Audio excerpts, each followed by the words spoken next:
part 2 of chapter 7. I'm on the top of 98. But they wouldn't give permission until the end of summer session unless you were granted a quest, but that hardly ever happens. The last time, her voice trailed off. I could tell from her tone that the last time hadn't gone well. Back in the sick room, I said, when you were feeding me that stuff, Ambrosia, yeah, you asked me something about the summer solstice. Annabeth's shoulders tensed. So you do know something? Well, no. Back in my old school, I overheard Grover and Chiron talking about it. Grover mentioned the summer solstice. He said something like we didn't have much time because of the deadline. What did that mean? She clenched her fists. I wish I knew. Chiron and the satyrs, they know, but they won't tell me. Something is wrong in Olympus, something pretty major. Last time I was there, everything seemed so normal. You've been to Olympus? Some of the year-rounders, Luke and Clarice and I and a few others, we took a field trip during winter solstice. That's when the gods have their big annual council. But how did you get there? The Long Island Railroad, of course.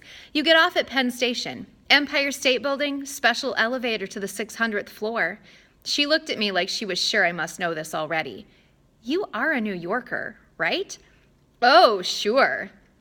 As far as I knew, there were only 102 floors in the Empire State Building, but I decided not to point that out. Right after we visited, Annabeth continued, the weather got weird, as if the gods had started fighting. A couple of times since I've overheard satyrs talking. The best I can figure out is that something important was stolen. And if it isn't returned by summer solstice, there's going to be trouble. When you came, I was hoping... Athena can get along with just about anybody, except for Ares. And of course, she's got that rivalry with Poseidon. But aside from that, I thought we could work together. I thought you might know something. I shook my head. I wished I could help her, but I felt too hungry and tired and mentally overloaded to ask any more questions. I've got to get a quest, Annabeth muttered to herself. I'm not too young. If they would just tell me the problem.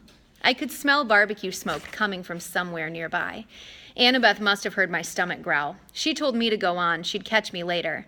I left her on the pier, tracing her finger across the rail as if drawing a battle plan. Back at Cabin 11, everybody was talking and horsing around, waiting for dinner. For the first time, I noticed that a lot of the campers had similar features. Sharp noses, upturned eyebrows, mischievous smiles. They were the kind of kids that teachers would peg as troublemakers.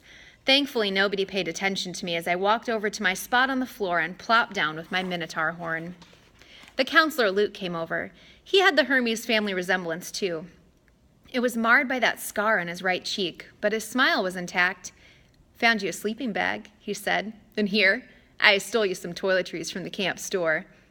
I couldn't tell if he was kidding about the stealing part. I said, thanks. No prob. Luke sat next to me, pushing his back against the wall. Tough first day? I don't belong here, I said. I don't even believe in gods. Yeah, he said. That's how we all started. Once you start believing in them, it doesn't get any easier.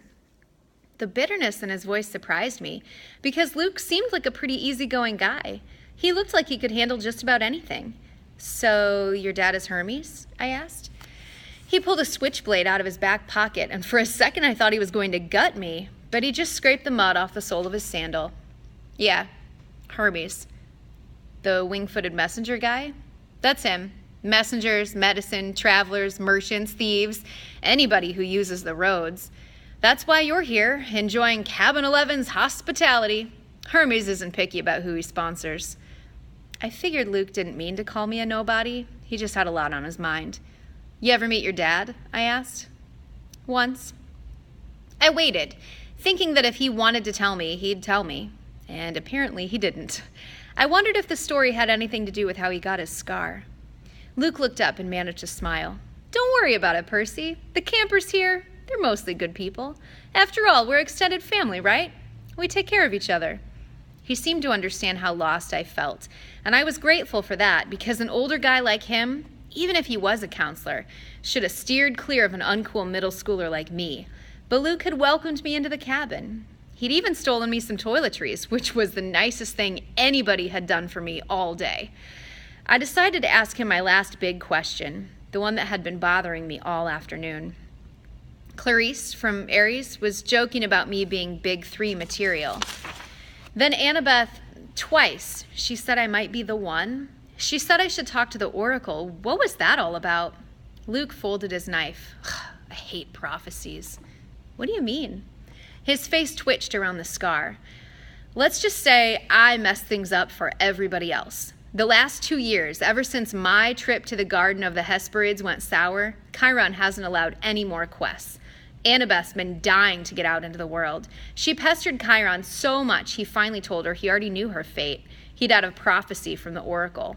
He wouldn't tell her the whole thing, but he said Annabeth wasn't destined to go on a quest yet. She had to wait until somebody special came to camp.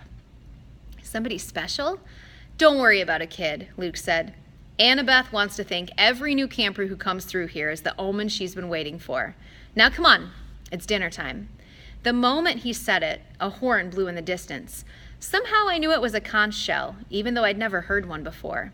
Luke yelled, 11, fall in! The whole cabin, about 20 of us, filed into the commons yard. We lined up in order of seniority, so of course I was dead last. Campers came from the other cabins too, except for the 3 empty cabins at the end, and cabin 8, which had looked normal in the daytime but was now starting to glow silver as the sun went down.